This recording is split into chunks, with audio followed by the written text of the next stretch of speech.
Okay, thank you. All right. Welcome, everyone. Jennifer Wool, a basket artist and teacher, is our guest artist today.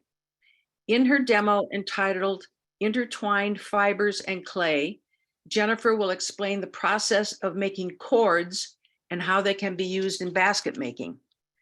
Jennifer makes cords from wool, from her own sheep, I understand, pine needles, reeds, grasses, leaves, and other natural materials. Today, she will use cords to weave on a pottery vessel that we saw thrown by last month's guest artist. Jennifer, welcome to Fremont Art Association. Hello, thank you for having me. I have this big white square in my phone that says this meeting is being recorded. How do I get rid of that?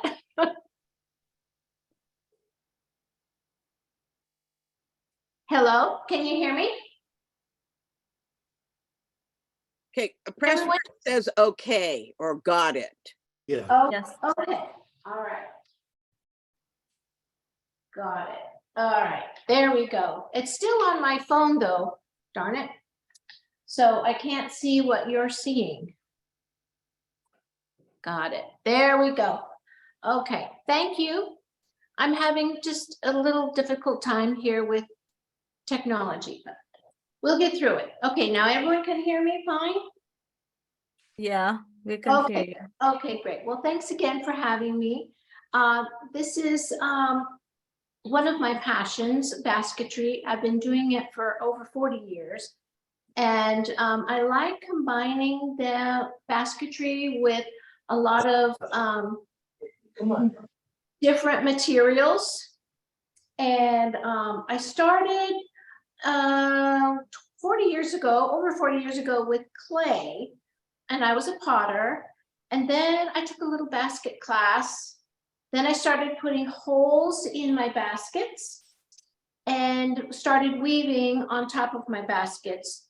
And then that happened until I started having my children and I couldn't do pottery anymore. So then I switched to gourds.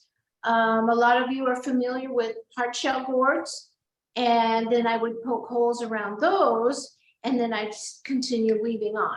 So let me give you a couple of examples on some of my work. I'm just going to take you for a little ride here. And let me switch you. Okay. All right, so these are some of my work, my current work. And lately I have been working with cedar. Now cedar is the bark, the inner bark from the western cedars coming from Washington and Canada and Alaska. So I'm not able to process this, but I do love working with it.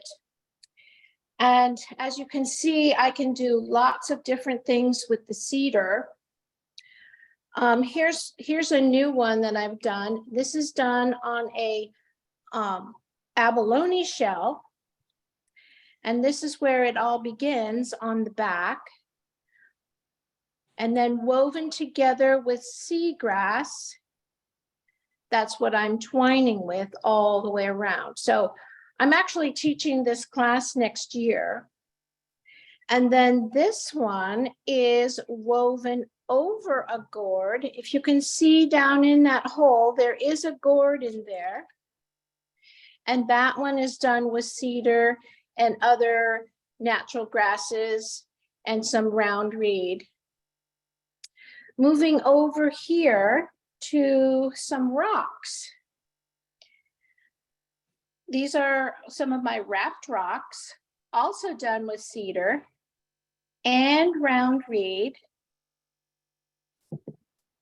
They fit in the palm of your hand, and the round reed goes all the way to the bottom. These are some rocks, wrapped rocks, and they're done with cane. Now you're all familiar with a caned chair.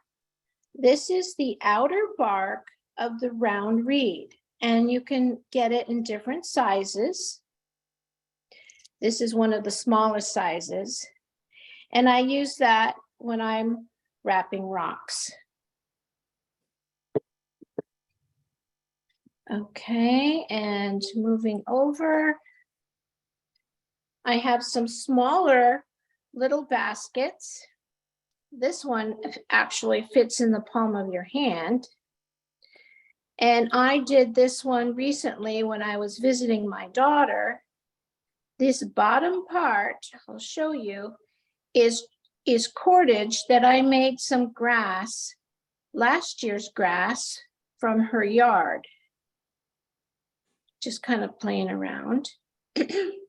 This one here, same thing, done with the cedar. And then you can get bigger things. I do some purses. This one will fit my cell phone, also done with cedar, and there's a larger one in the back. I recently did this little canter. You could put, lemonade or wine or something in it, and the bottle will come out so you can wash it. And it's just a kind of a nice little holder. Here's a really neat one I liked. It has a point at the bottom, which is kind of a tricky weave. And I put it on this piece of driftwood. And then I'm doing lots of little necklaces. And I wanted to show you, here's another one with the pointed bottom. And then we're going to talk about making cordage out of different things. This particular one, the black, is woven banana skin. And I'm just starting to play with banana skins. This one, the green at the bottom, is rhubarb, if you can believe that. And this is just some grasses that I collected. And if you pick them green and dry them in a dark place, they'll stay a little hue of green. But this is all done with grasses and the red cedar. Here's a cute little one done over a miniature gourd. Another necklace.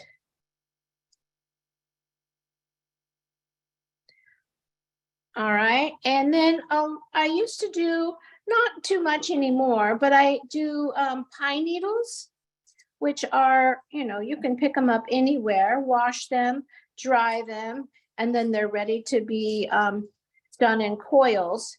This one is all 100% pine needles, starting from the teeny tiny little spot in the bottom. And then here's some examples of where I would throw the pot. This is pottery. Put some holes in the rim and then weave the pine needles. That's a neat one. And here's another good example of pine needles on top of a pot. And I threw the lid. That fits pretty good. Now, if you have any questions, please ask along the way so we don't get too far from your question. Okay, moving on. Just, I want to say it's so cool. Beautiful work. Well, thank you. It's good to hear your voice. Yeah, please do ask all the questions you want, like where do you get it, or how do you do it, or whatever. I'm happy to tell you. So moving along here, we have, this is a split leaf philodendron sheet. This falls to the ground when the split leaf philodendron, sometimes called elephant ear, falls to the new leaf comes out, and this is covering the new leaf, and it is a gorgeous, gorgeous color.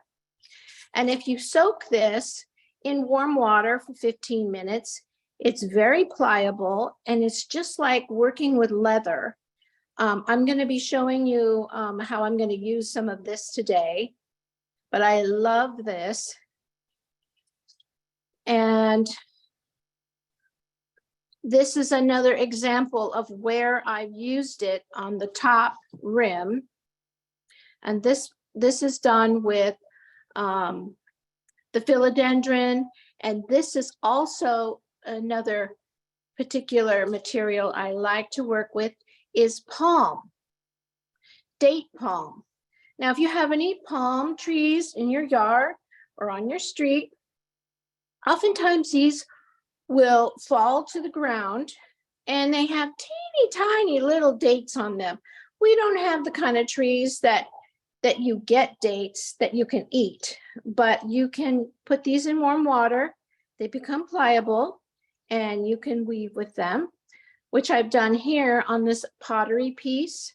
This is woven strictly all palm with a lid. This is one of my old works there. Since I don't do pottery anymore, but I hope to join my buddy Sloan, and we're going to start potting together next month. So I'm looking forward to that. Here's an example of using willow. This was done using wet willow.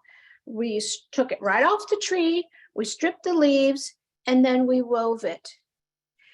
When you pick willow, it's good to let it dry out first and then re-wet it.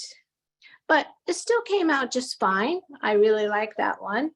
I learned a different technique that day. And behind it is a huge basket of different colored willows. You'd be surprised the rainbow of color that you can get with willows just by planting different species. The reds and the greens and the blues, they're just gorgeous. So this was a big, it is a backpack. I haven't put the straps on it yet, but it is quite large. You could get a whole baby in that backpack. Here's one of the gourds that I used to do. These are called cannonball gourd, hard shell gourd, and I would make little oil lamps out of them, or you can put some dried flowers in here, fresh flowers. I saved this one because I just loved it, and I put it on a piece of birch log, which I really like the birch. Okay, moving up. Here is kind of a newer basket that I've made. It's just a tote basket. I taught this class to some ladies in New York. That was fun. Here's a couple of my older pieces showing how I added handles from round reed to the pottery bases. I was into leaves at that time, and this one was a project where we had to throw 3 different pieces and connect them. And that was my piece there. And this was a slab piece with a thrown top. And then I wove the handle. Okay, here's another one of my absolute favorites. It's done over a gourd, just like that smaller one. If you can see, there's the gourd inside. I'll show you the bottom. I put a little foot on it by twining with a larger piece of round reed. And that's done with red cedar also, one of my favorites. And this was done, my first time I got to play with tule. Now you've all seen tule growing in our little ponds or a creek. And the American Indians would use this tule for boats, or they would also make shoes out of them. It's a very soft, soft, pliable material that you would feel comfortable wearing that on your feet or in a mat. You could sleep on that. So that was fun using Thule. And take a look at the handle, which is cordage made from Thule. And we'll talk about cordage next. All right, I'm gonna move over a little bit. Okay, here are some examples of things that you can make from cordage from. This is some sweetgrass. I did not pick this, but you could make cordage out of that. This is the green grass that I picked, and I let it dry. So I just have to re-wet it, and then I can twist it into cordage. This is the cordage made from this dried grass. And when I talk grass, I'm not talking about our kind of grass. It was some kind of long grass that I found in my daughter's yard last November. And it worked really well making cordage. I just love the color. And all you do is just wet this for a minute and you'll be able to weave with it. Now moving over to a couple of different things. This first one, I don't know, you can't recognize this, but I picked this from my daughter's yard and it is rhubarb. So if you pick a long stalk of rhubarb, hers had not turned pink yet, but you know the long strips on the outside of the rhubarb is kind of stringy. So that's what this is, and I let it dry, and then I put it back in the water before I want to make the cordage. And I'll be demonstrating that in a minute. Now this is the craziest one, cordage made from banana skins. So we have our banana, and I'll demonstrate this in a minute. We have a banana, you make the banana skins in strips, you let them dry, you re-wet them, and then you can make cordage out of that. This is just a small example of the banana cordage. Let's see, this is really fun. These are your regular everyday dandelion stems. You know, those cute little yellow flowers that grow in your lawn. Well, they grow for miles back east, and the stems get fairly long. I'm sure if I would have stayed a little bit longer, they would have gotten taller. But these are dandelion stems. Sometimes they have a cute pink hue to them. And then this is what the cordage looks like. Different colors.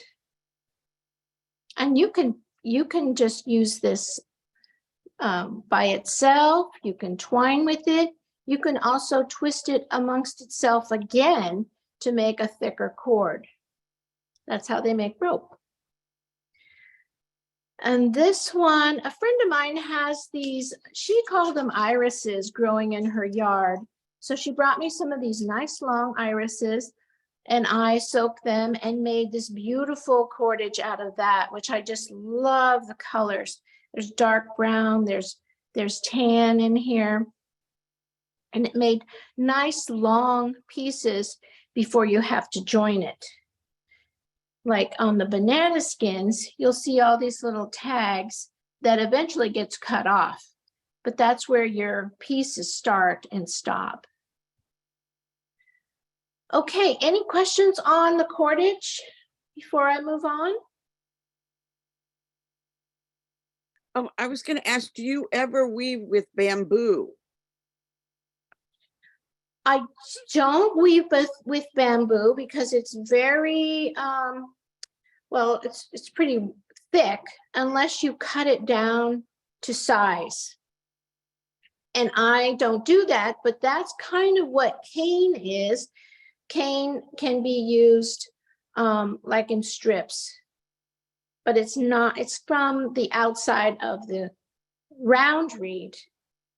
But no, I haven't used cane to weave with. I have used bamboo for handles many times. I just like the way it looks. It kind of gives it a little oriental flair when you use the bamboo.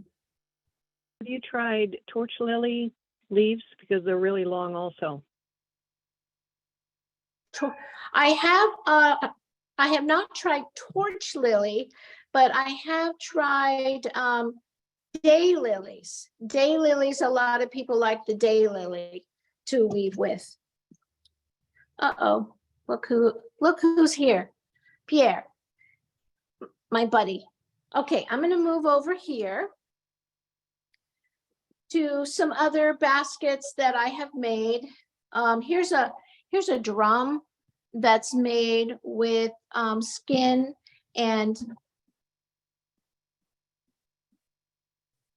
one of my pieces, my gourd pieces I held on to.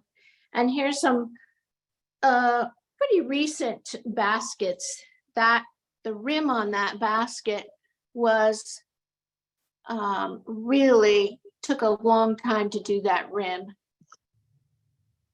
I like the handle on that one. And this is a fairly large basket here. Nice handle decoration on that one. This is done with natural reed and smoked reed. It's a way of dyeing the reed. You buy it, you ask for smoked, and somehow they, I don't know, put it in a kiln or something and smoke it, and they get this nice brown, light brown color.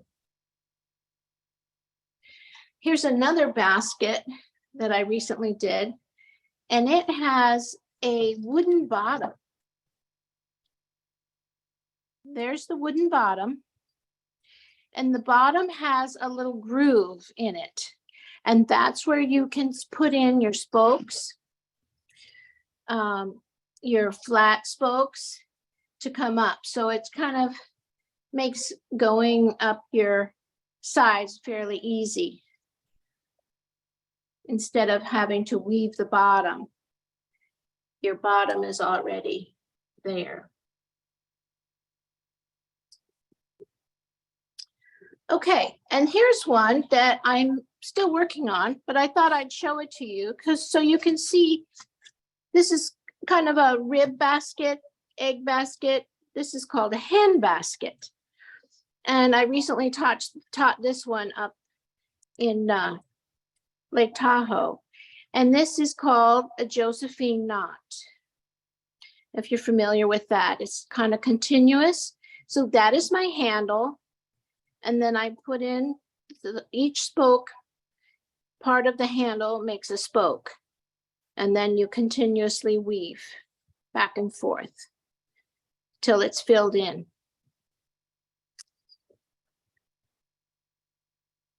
Here's kind of a neat long basket.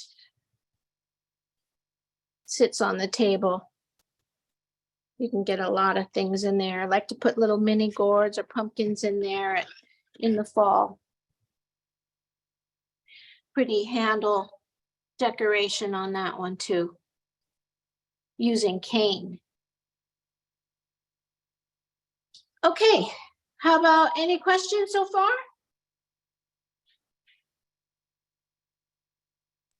No, no questions? No questions. Okay, all right. Well, then I'm going to move over here slowly to my work table and see if I can get this set up for you.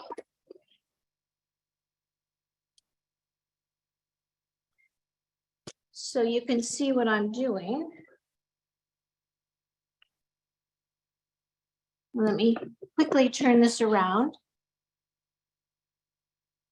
Okay. All right.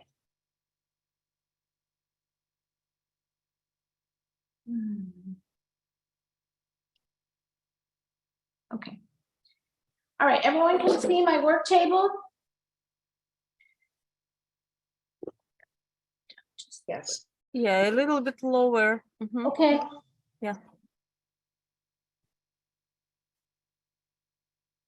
All right, you can see my banana skins, right? Yeah, that's better. Cool. I think. Is that good? Yeah. Okay. So I just want to quickly show you about doing the banana skins because it's just crazy. So I just recently peeled my banana. It was quite ripe, but you don't have to wait till they're ripe. Okay, and then you're going to take a knife and gently, you're going to scrape the inside of the peel until you get to just the peel. And you don't want to cut it. So I usually go one side and then I go the other.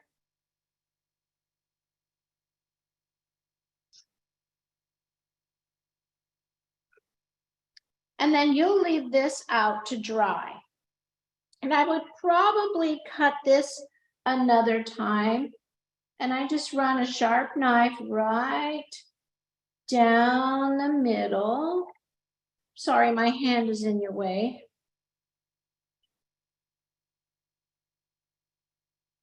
So my pieces are approximately 1/4 of an inch wide. Okay, I'll do one more little piece here just to show you again. Gently scrape that inner banana out.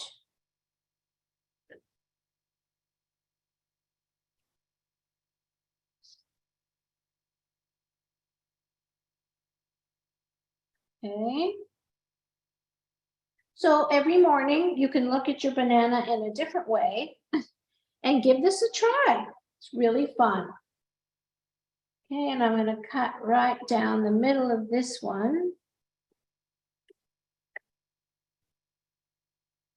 You can also just pull these in strips, but sometimes you get a jagged edge. I like a nice clean edge.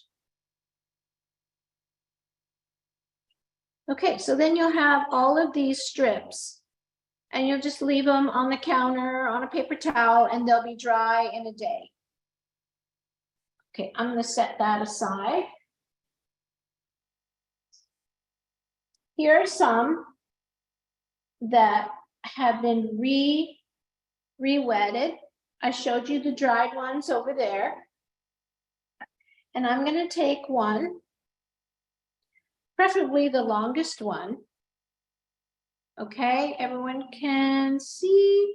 I'm going to twist to the right with my right hand. I'm twisting and twisting until it twists on itself. Okay, now I'm going to always twist to the right, twist away from me. I'm going to twist the top one. And then I'm going to reach down and I'm going to pull it towards myself. Now I'm going to twist the other side, twist to the right and down. Twist to the right and down. Twist to the right and back towards you. Twist, back. Twist, back. Twist, back. So your two weavers, we'll call them, you're always twisting the same direction, but then you fold back in the opposite direction. So if you've ever braided a little girl's hair, you do the same thing. Twist and back. Okay, and here we are, and that's what we're going to get. Can you see all that? And I just love the color. And now let me show you how you would add.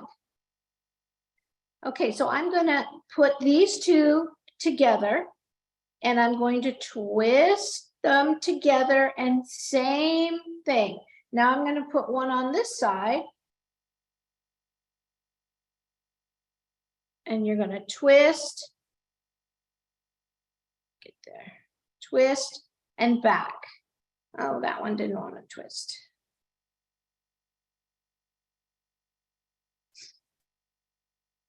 Okay. Twist and back. Twist and back. Until you have them connected.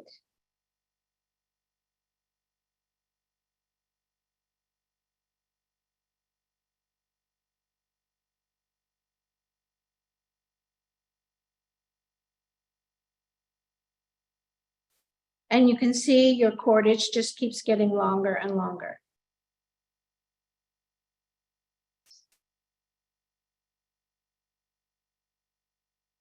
Now I'm going to show you the same process using rhubarb.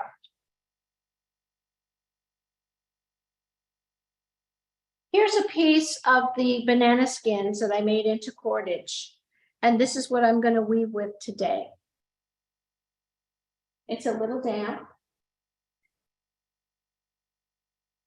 Okay, so here are my beautiful long strips of rhubarb. Now, this has been dried out for a month. You don't have to wait a month. And then I re-wet it. And I think I'm going to split. I'm going to split this one into a smaller strip. Okay, so I'm also going to show you how to do a different connection. All right, so here we are in the middle, and I'm going to twist, keep twisting until it twists on itself. Okay, there we are. We have our loop. Now I'm going to twist to the right and back, twist to the right and back. I know my hand is in your way. I'm so sorry. Twist to the right and back, twist to the right and back.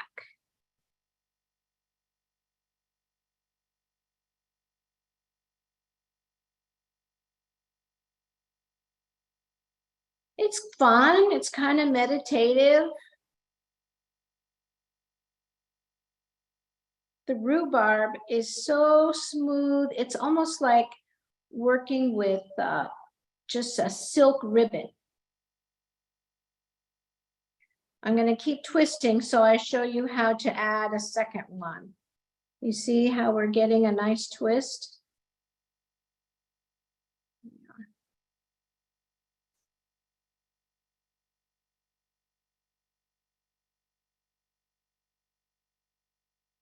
And I pinch it in the middle with my thumb and pointer finger so it doesn't unravel. So I pinch it, I twist it, I fold it back. Pinch, twist, fold back.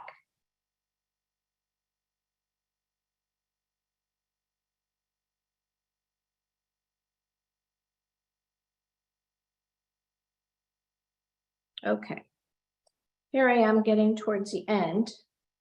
I'm going to take another piece.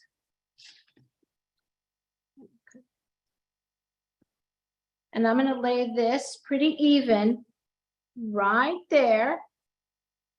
And then I'm just going to continue twisting and back, and twisting and back.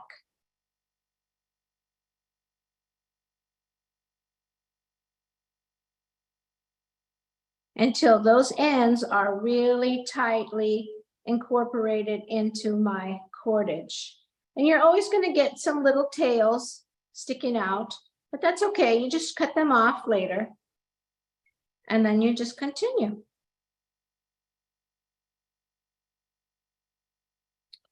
So one way is to lay it in, preferably the banana skins. You need to lay one side in at a time because they're not that long unless you pick out some really long bananas.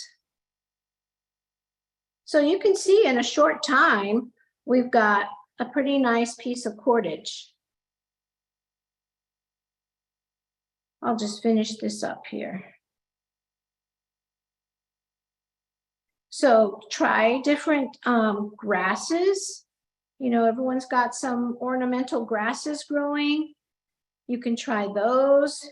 You can try the rhubarb, was something else. Oh, the other thing I haven't tried yet is celery. You know, there's always those little strings on the outside that you cut off of the celery. So here you are. Isn't that beautiful? It's just such a pretty color. So if you get the red rhubarb, you get more of a pink and green color. Okay, any questions on cordage?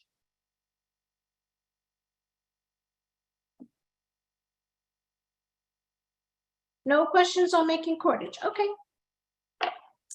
Well, then we will move on. And I have to plug in my phone.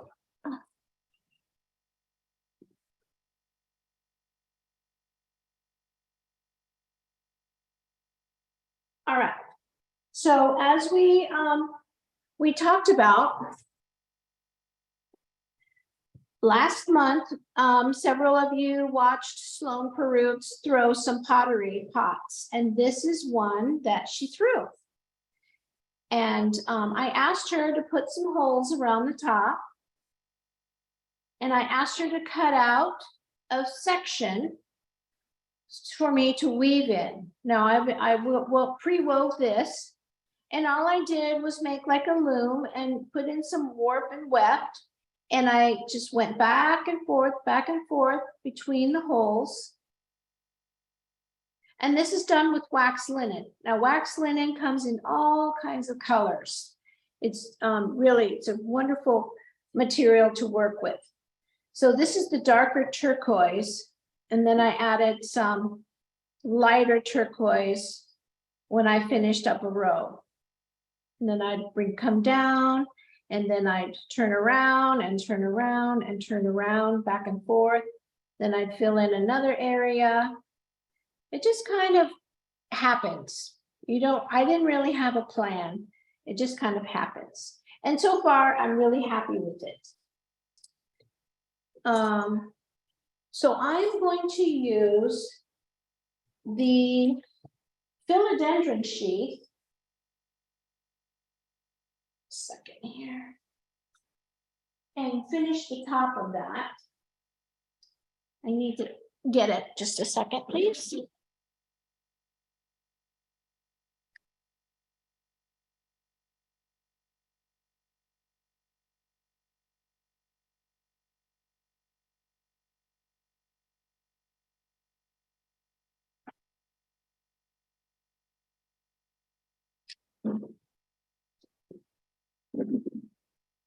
All right, sorry about that.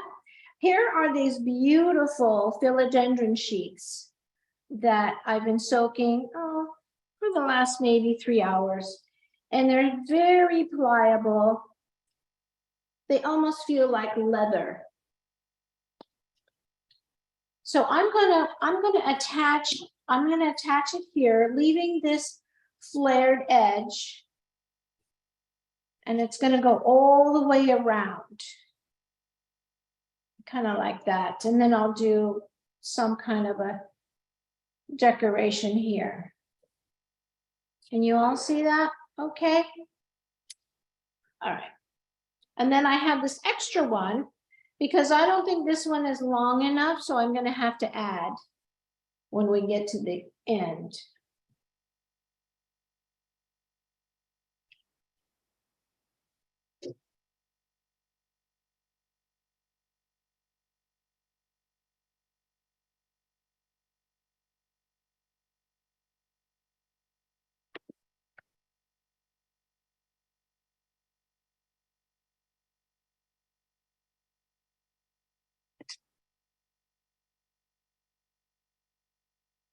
I'm using a tapestry needle.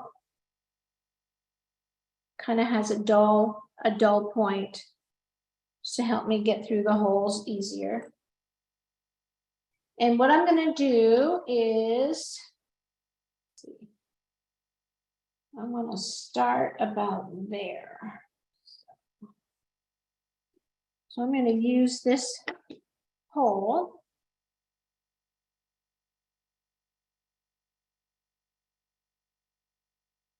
And I'm going to tie this in a square knot. Always tie with a square knot.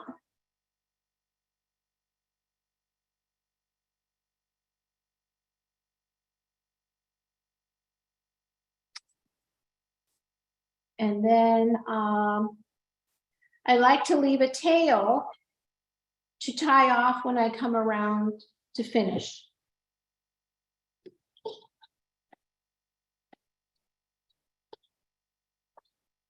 All right, so I'm going to set that here. Wish my hand was not in your way.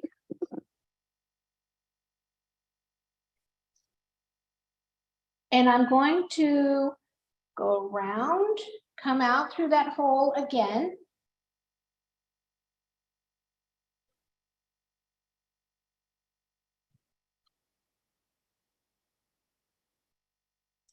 And wax linen, you can pull it really tight and it will hold because of the wax.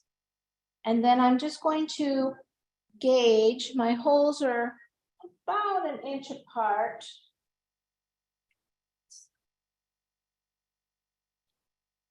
Yeah, a little less than an inch.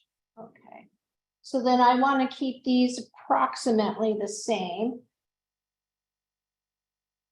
All right, and now I'm going to go at an angle and come up approximately less than an inch apart right there.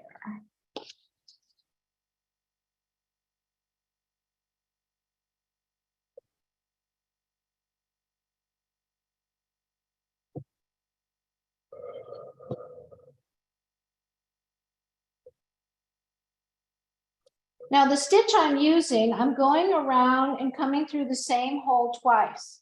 And this is the same stitch you would use if you were doing pine needles. I think it's called a fern stitch. So I'm going to go around again and come out through that same hole.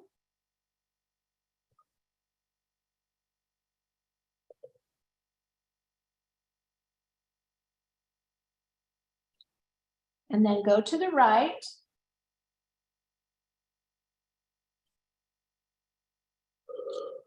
I didn't measure that one.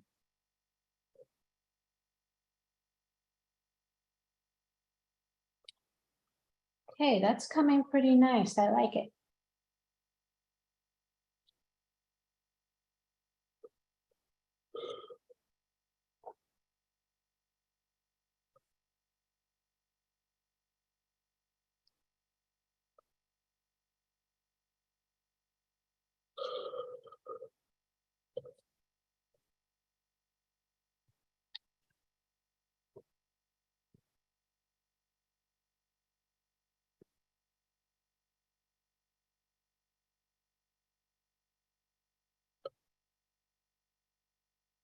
Maybe we can probably get one more.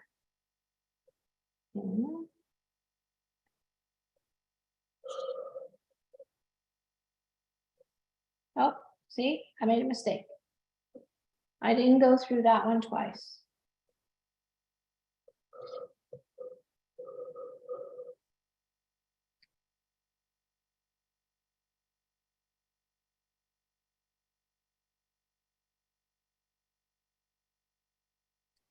This black clay that Sloan is using, I just really love it.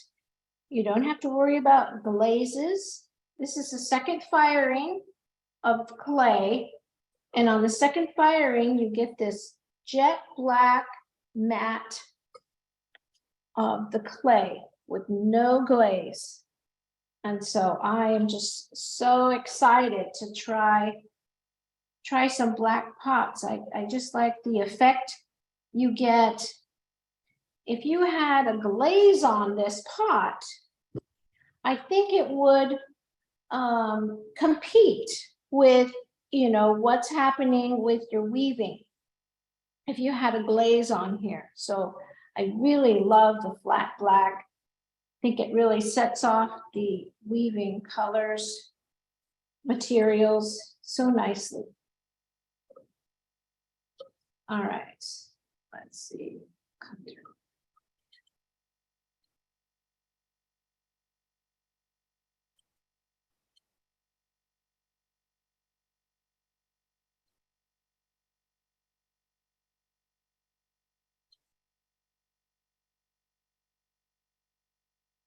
Okay, so it looks like we've got the front done. I like it. And now I'm just gonna cover the rim. You kind of have to adjust it and like roll up the edges at every stitch. So, gotta go through this hole again. Pull it tight. Now keep an eye on the inside. You want your inside to look just as nice as the outside.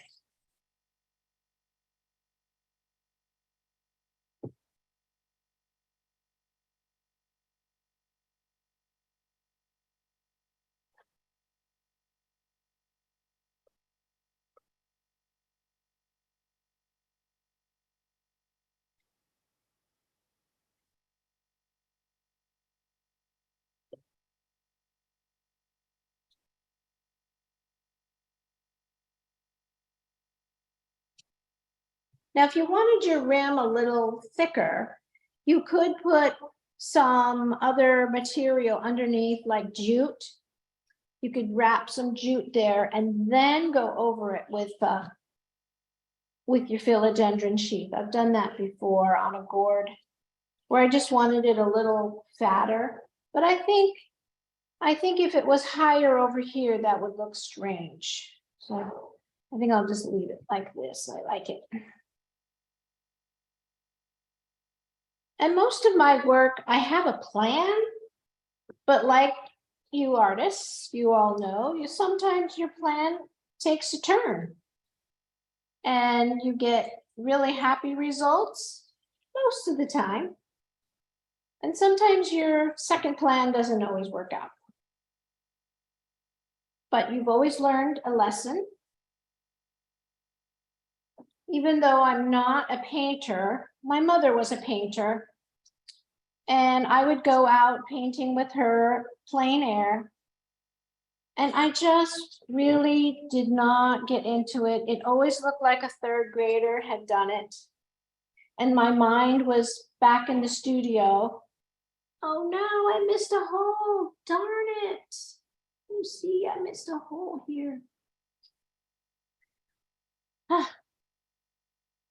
Yeah, my mind is always back in the studio on what kind of a pot I need to throw or what kind of basket I wanted to do. But I always learned a lot from painters where the colors and the dimensions and your try not to get your focal point, spot on in the middle. Have it a little to the side, have some negative space. And I apply those same rules to basketry and pottery. So I've learned a lot of lessons. I belong to the East Valley Artists, which is very similar to your group.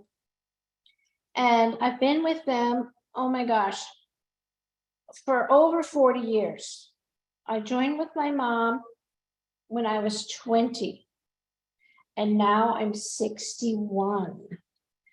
So I've been with the East Valley Artists for a very long time. Such a wonderful group, like your group. We have, such good friendships and good times together. We meet the third Thursday of every month in San Jose, and we normally have a demonstrator like what I'm doing here. But normally it's a painter. I would say 90% of our artists are painters. And we have some really good ones. And by the looks of your Artist of the Month,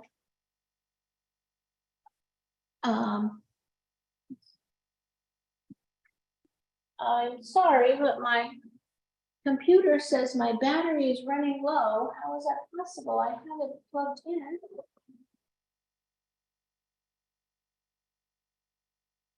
Wait.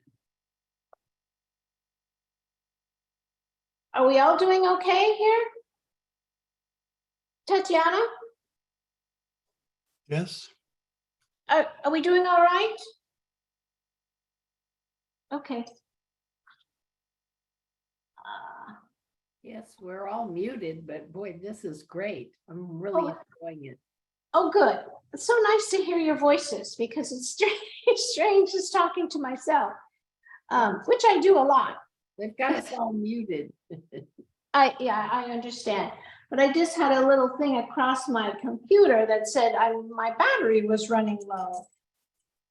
But hope I don't lose you.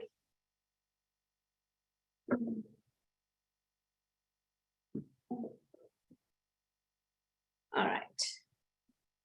I'm getting to the end of my rope, as you say, and then I'll add some more of the wax linen. This is coming along very nicely. So this has been a while since I've got to play with a clay pot and basketry, so I am so enjoying this. So I would do this exact same thing if it was a gourd. Did a lot of gourds, taught a lot of gourd classes. And that's another thing, if any of you are interested in learning some basketry skills, I do classes for beginners too.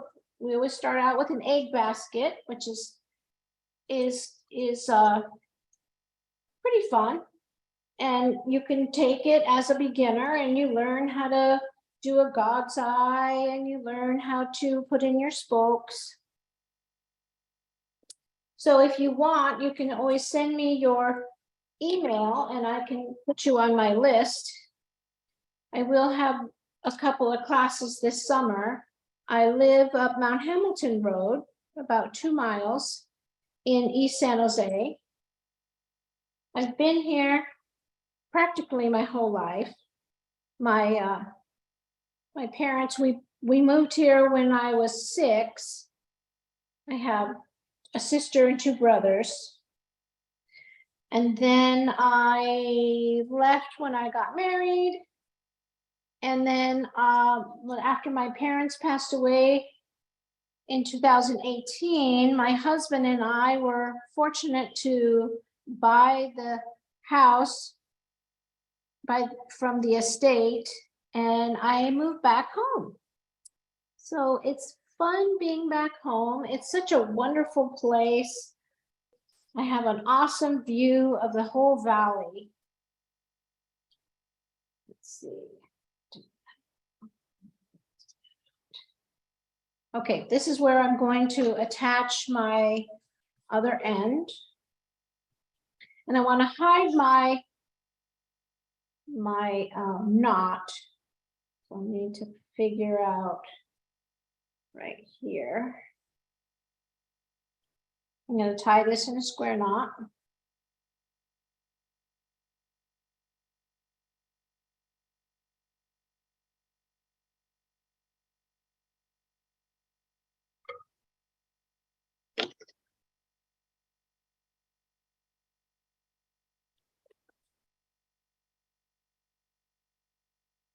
And I'll roll those ends together.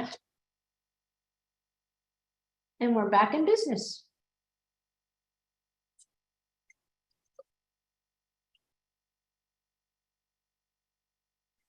And my knot is perfectly on the inside of that hole.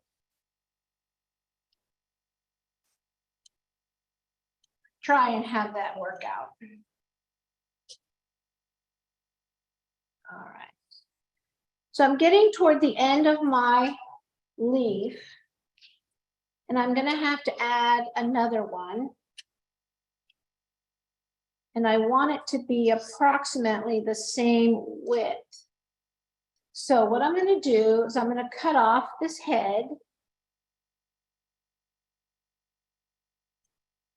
And I'm going to cut off some of the sides. It gets very thin on the sides here. So I'm going to cut that down.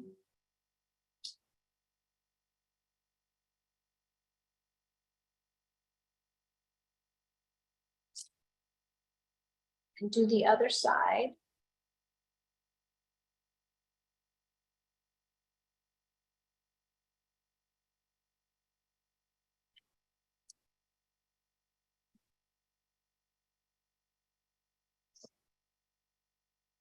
And I'm gonna slide this underneath.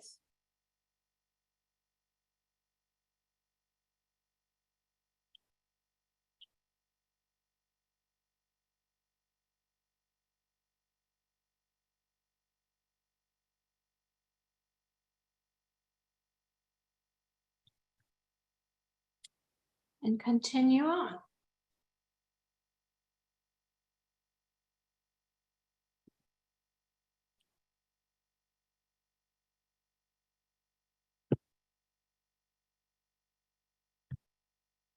Jennifer, one of the questions in the chat is, where do you get your commercial products like the linen and the caning?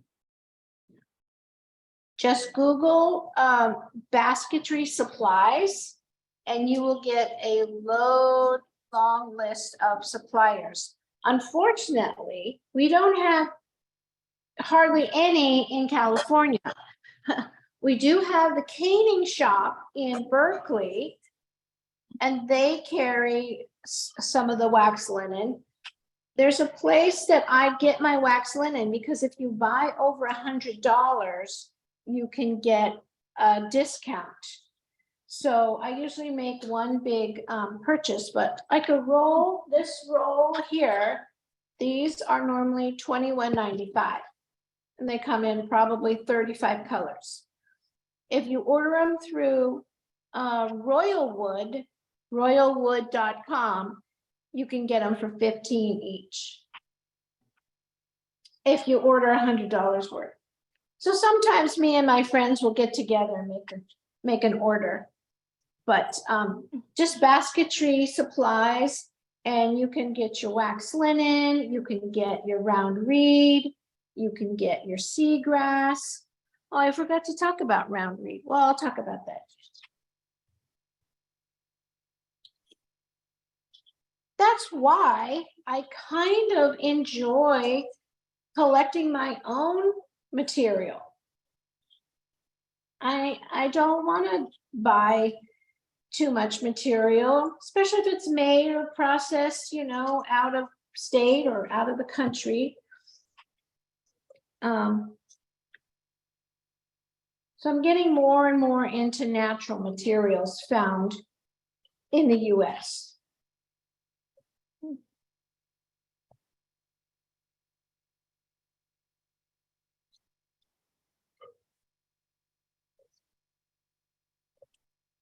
And my little storage closet is full of twigs and leaves and grasses and whatnot. And of course, my husband always says, what are you going to do with all this yard waste? No, it's good. Don't throw it out.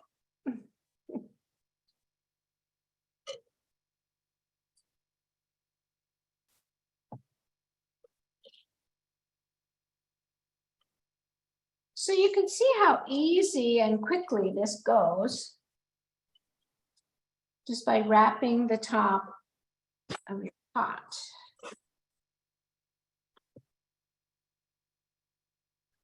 Okay, I'm going to fold this back so I can get in here.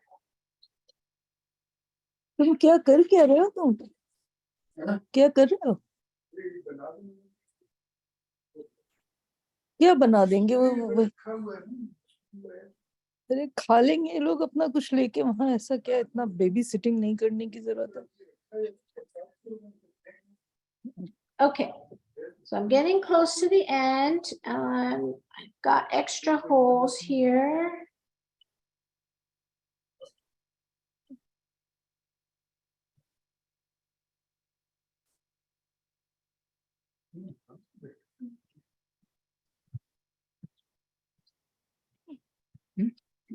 बुखार तो नहीं ये क्या चल रहा था camera ये वही है वो देख रही थी Okay, I'm going to cut off this tail. बुखार लग रहा है तो है लग रहा है अंदर से गरम सा लग रहा था, I don't know क्या.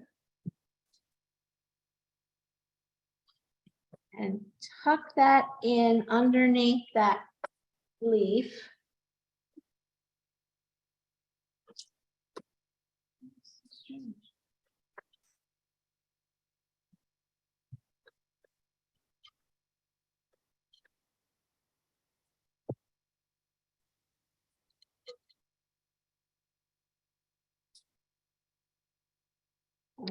Okay, now I'm gonna look for my tail. ये पानी और दे दो भर के. मेरी बॉटल कहाँ चली गई यार? बुराई में नीचे लेके आया था। कहाँ पता नहीं, उधर छोड़ दी क्या अंदर? इसके ऊपर शायद ट्रेडमिल पे.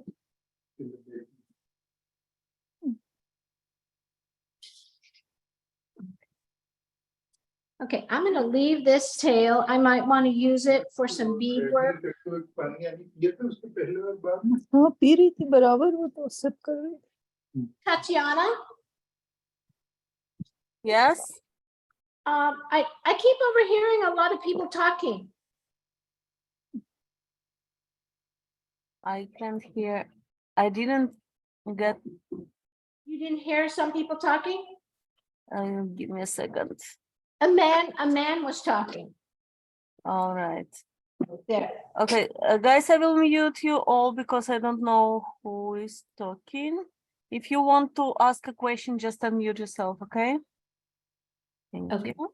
Okay, so here we are, pretty much finished. I really like the way it came out. You want to see the inside. And I'll probably do some embellishments right here at this corner, maybe hang some turquoise beads here or put a little something. Anyway, I'm very pleased with it. That's beautiful, Jennifer. Thank you. Thank you. Okay, I need to take just a small little break and until we come on to the next project. I don't know why my computer is saying I am running low on battery. I guess it doesn't matter if that goes off, right, Tatiana? Yes, we actually see everything through your cell phone, so your computer, Yeah. you don't need it anymore. Yeah. Okay. All right, so here is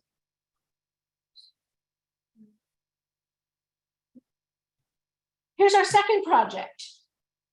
And this is also a pot that Sloan Perutz threw for me and you. And she trimmed it really nice and put a nice foot on it. She signed it Sloan and Jennifer. I just love it. So what I've done is she has, I asked her to give me even number of holes. So you need even number if you're weaving one row at a time.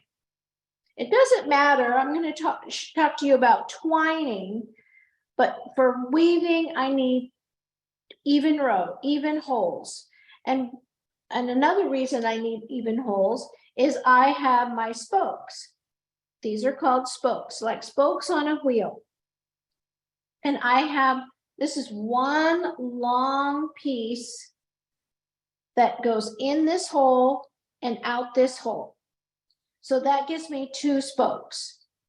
So I did that all the way around and I started weaving the first row and it just didn't feel tight enough.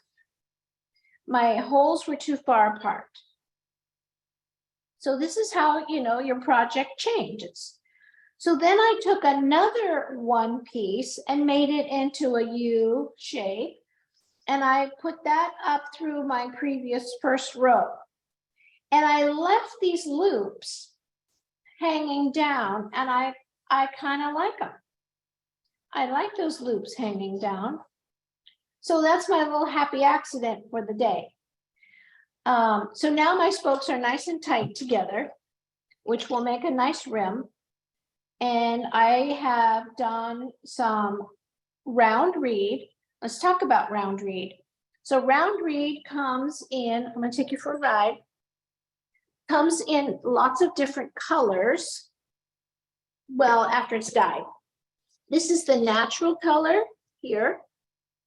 And then this turquoisey blue has been dyed, and this pretty royal blue has been dyed.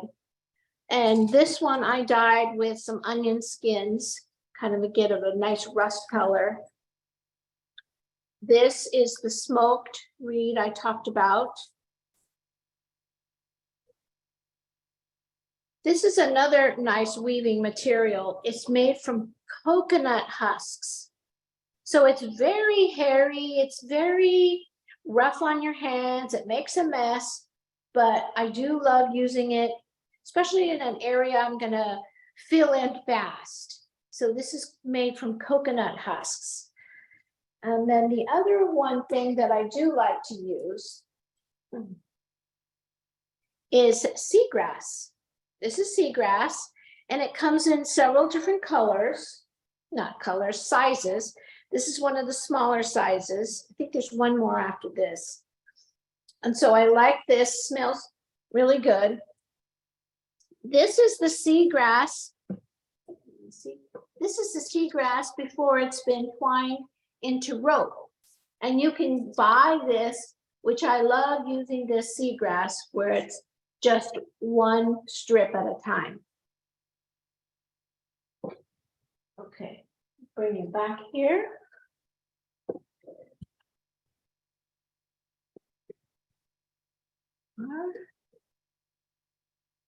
Okay, so I've used some round reed, and round reed is a vine that grows in trees that's processed in Asia, and you can get all different sizes, ranging from 0 is teeny tiny round, all the way up to I think size 9, which is about the size larger than a pencil.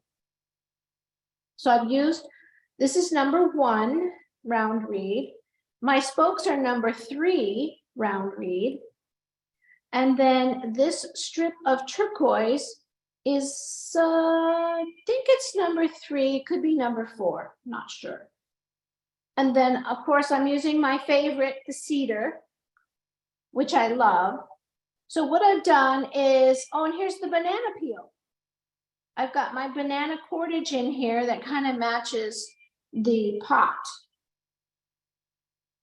And as you can see, I'm on a turquoise and black thing today. So what I'm going to do is I'm going to go the opposite direction of this pattern. So I've got 2 and 2 and 1. This is my middle band of the round red cedar. And you can see the red cedar comes in different sizes. This is 1/8, this is 1/4, this is 1/2 inch. And so now I'm going to repeat that same pattern going up. So the next one will be the 1/4 inch red cedar. And I have to keep my spokes nice and wet.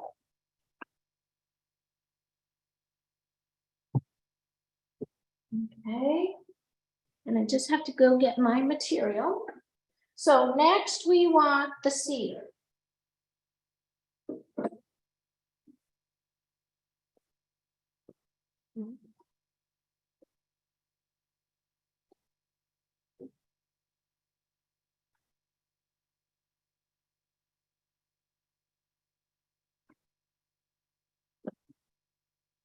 I have a bucket of water where my materials are soaking in. That's where I go.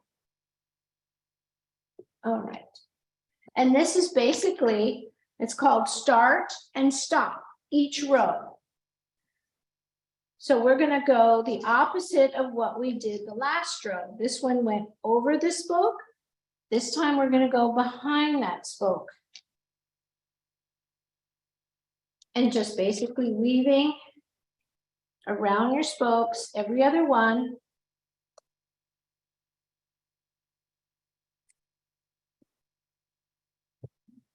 Tatiana, how are we doing on time?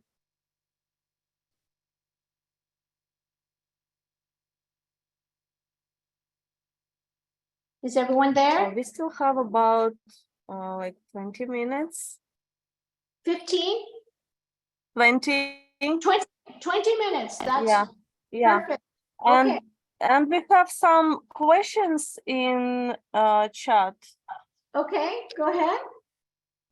So question is from Carol Ann.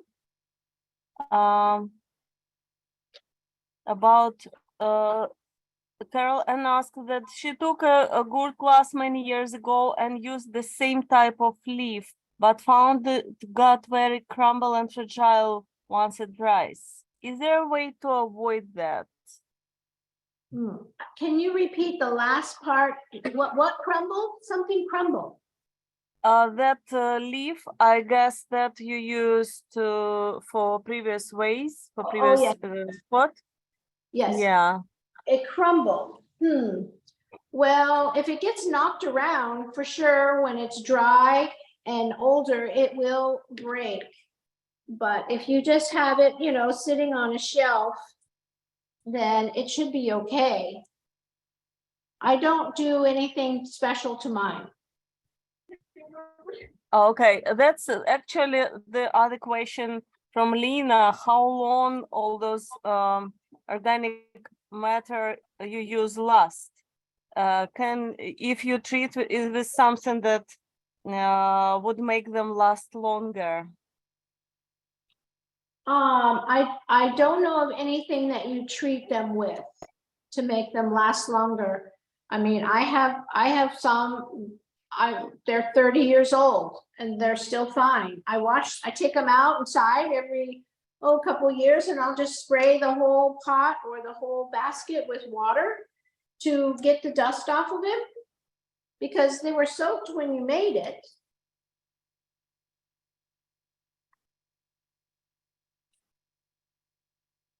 Okay, so my PC has died, so I just have to rely on, if you can't see, speak up and I'll move the pots.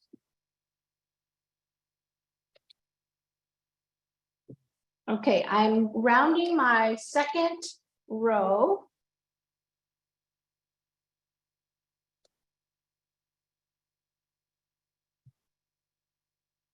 And this is just a start and stop row. So when we get to the end, and because we're even numbers of spokes,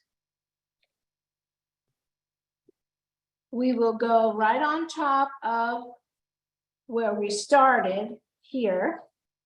And I'm just going to overlap a couple of spokes. I'm going to go right on top. And I usually do 2 spokes to secure it. There we go. And I'm going to cut this off here. I might want to tighten it later, so I'll leave a tail. And then later, when it's completely finished, I will trim that off. Okay, so next I need to get the 1/8 inch.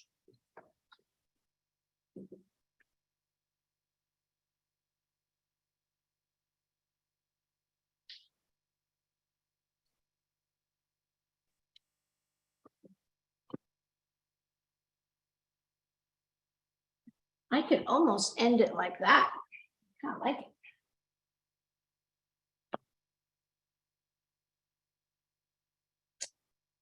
All right.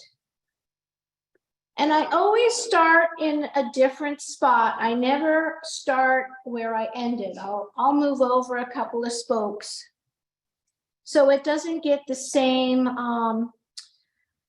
where you overlap the material. It starts to get a little fatter there. So I like to spread that out evenly. Okay, so this is using the 1/8 inch red cedar. It's just so lovely to work with. If you're interested in red cedar, look on YouTube on how to process red cedar, you have to go out and find either a down tree or a living tree that's nice and straight. And in the spring, late spring, you cut out about 4 or 5 inches wide, and you cut as far as you can reach on either side, and you pull the bottom, take the bark and pull the bottom and see, usually get maybe a 12-foot piece. And then you have to pull off the outer bark right away. It's quite a process. One of these days, I want to go out and take a class on how to collect the cedar. It's very expensive to order. It's $20 an ounce. So, and not that many people have it for sale. All right, so there's one.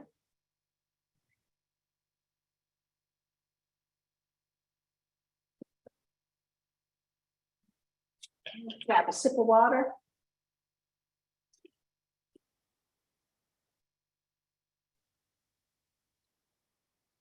Okay, so here I finished here. I'm going to just turn it and start there.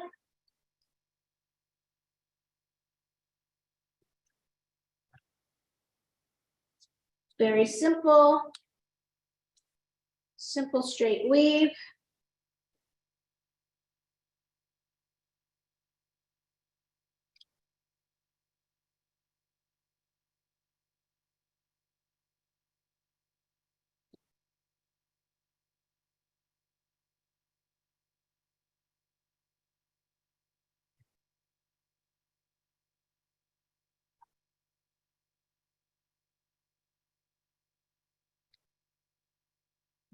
Okay. Here we are at the beginning. And I'm just going to go right over the top.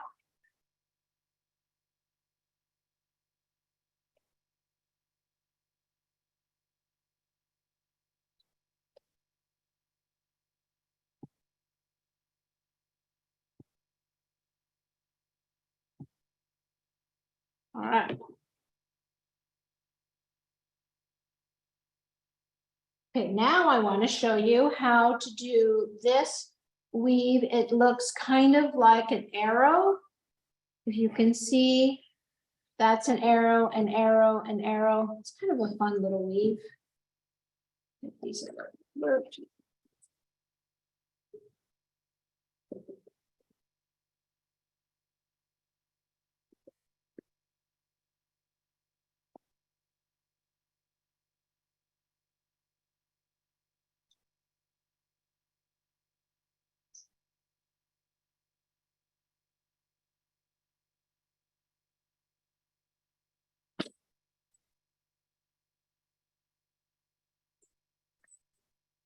okay, so this is how I measure. So I want to do 2 rows of twining. Now, when you twine, you use 2 material at the same time. Okay, so that's 1 row, and we double that, so that will be 1 row. And then I'm going to double that, and that will be 2 rows.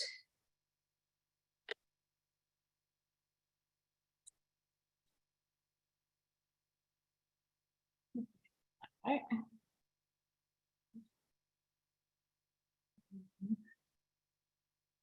Okay. Okay. So again, you can start anywhere, and you're going to put 1 reed behind this spoke, and the next one goes behind the next spoke to the right. And I'm going to take this one and go behind. I'm going to take the one on the left in front and behind the next one on the right. And that is twining. So I'm using 2 weavers at the same time. And you get this kind of a neat spiral in front and behind and out. Twining is good if you need to secure anything. So now all my red cedar is nice and tightly secured in my piece.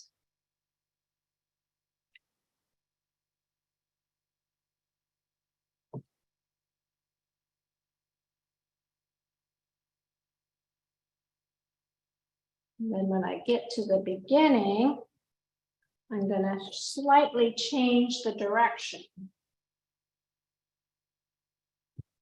I always use the piece on the left, behind and out.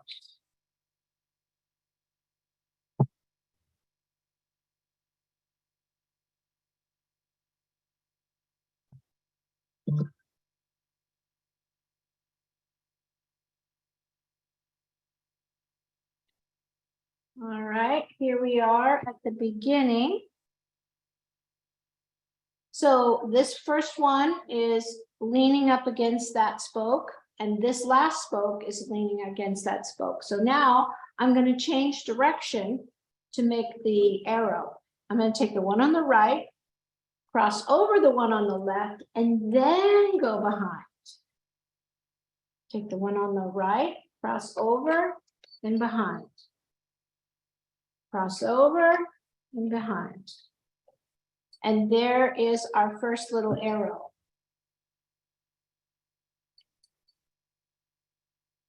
Just kind of a nice little decoration when you're twining between your pattern. Good separation. Can you see that, how that's happening? The arrow effect. Ooh, it looks great.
Okay, we're almost there to the end, or my beginning.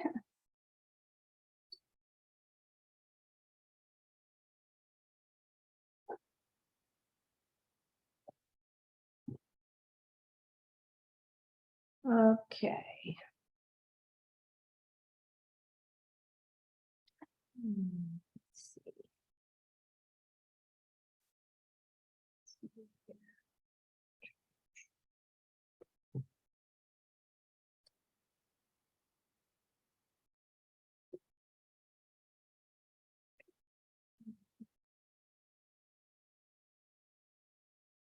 Okay, I'm just going to tuck these on the inside.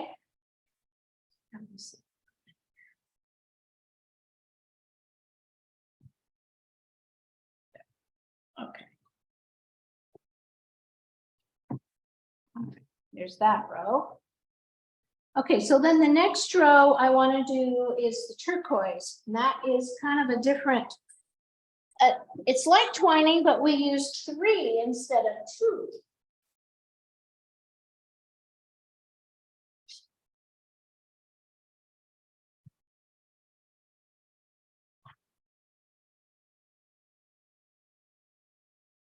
Again, I've been having my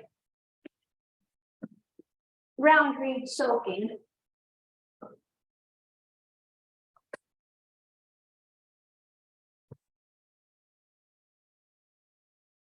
And this is some that I dyed many years ago using RIT dye, either RIT or Tandy leather dye. Oh, that's so pretty. Okay, I'm going to do one row of the turquoise triple twine, starting anywhere, and one goes in front of 3 consecutive spokes. Now I'm holding them with my left hand on the inside. Now, instead of going behind the next one, I'm going to go over 2 and behind 1. Over 2, behind 1. And I'm picking up always the one on the left. Over 2, behind 1. Over 2, behind 1.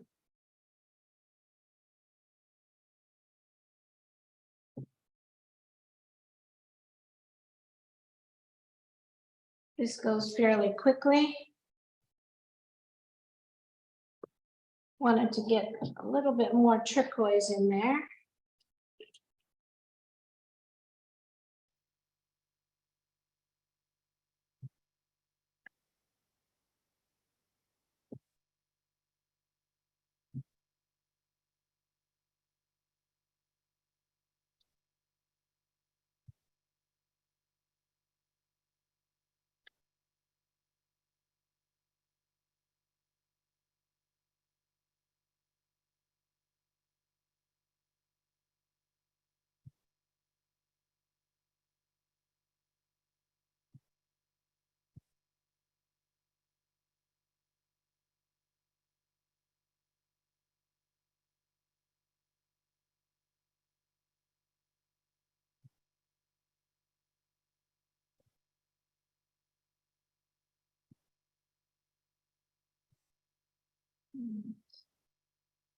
Almost there.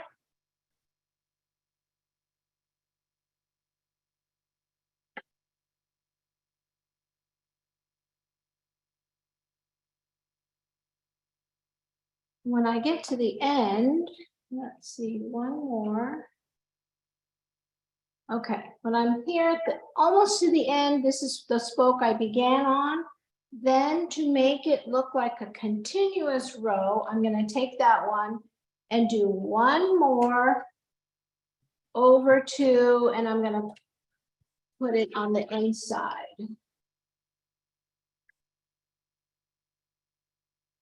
Then I'm going to take this one, goes over 2, 1, 2, and on the inside. That off.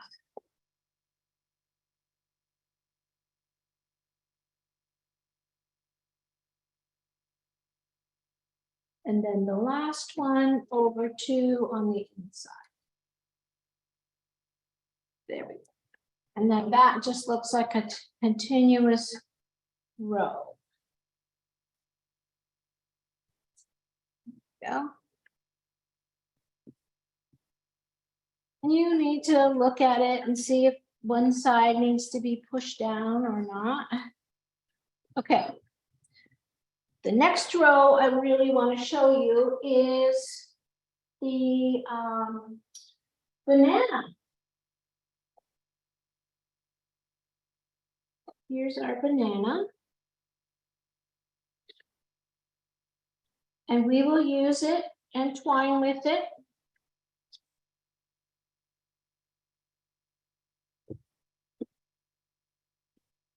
Okay, I'm gonna do it real quick here. Just like we did before. And twine in a row of our banana skins. They turn this nice dark, almost black. You know, when you have a black banana on the counter, it's time to make bread.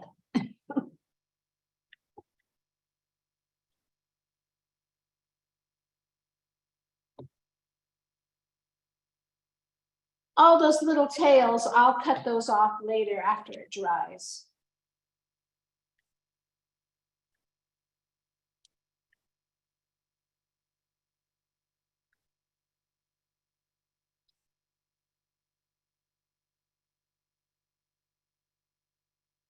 After this row, I'm gonna do one more row of the round reed. And then I want to show you how I fold the top to make the rim. I may run out of time.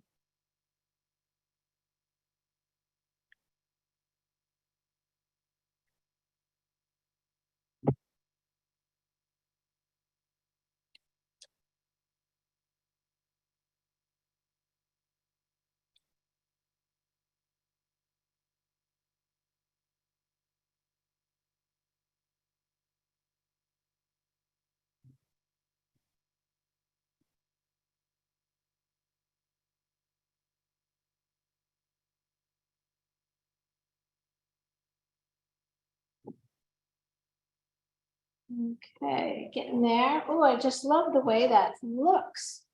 It's so nice.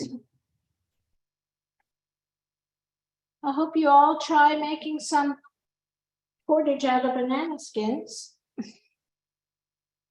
If you forget how I showed you, go on YouTube. There's a couple of British ladies that make cordage out of different materials. You'll get the hang of it. Okay, there I am at the beginning, and I'm going to toss these ends to the inside, and I'll trim those off later. Do I have time for another row?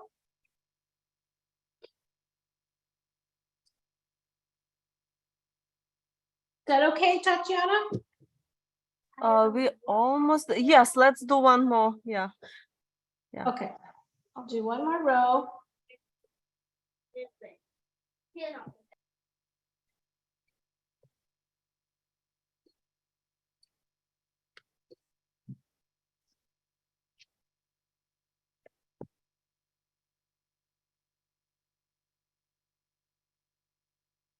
And this really holds in that kind of loose banana cordage using the small round reed.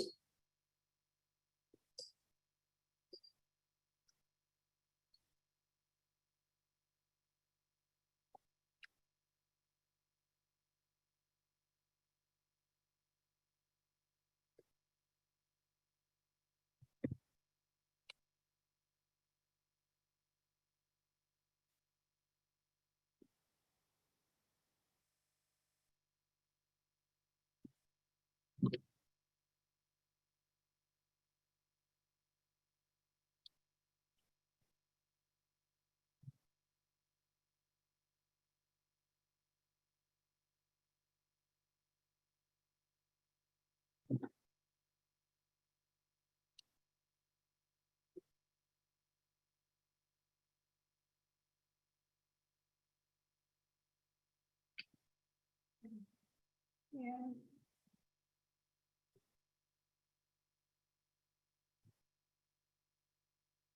Okay, I'm starting the second row, which will be my arrow.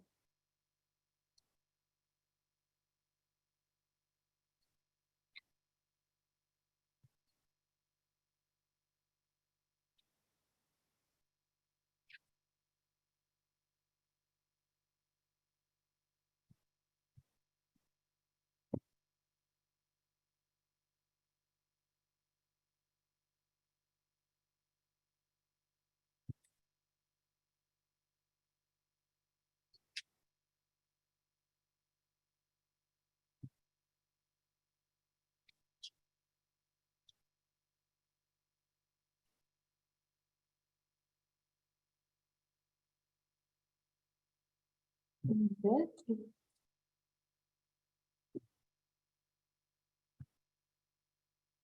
I'm sorry I ran out of time. I won't have time to finish the rim. It's just basically folding over, out, and then back inside.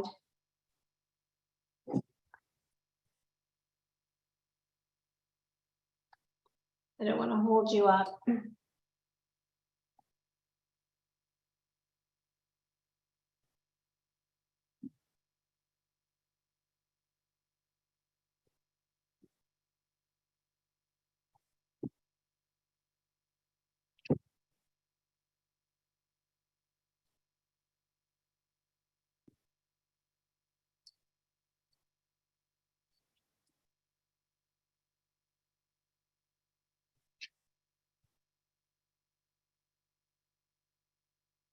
Okay.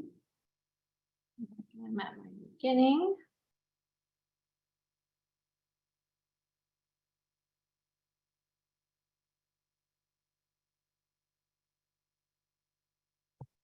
Those tails on the inside, and there is the top of my piece. Oh, I like it. I like it.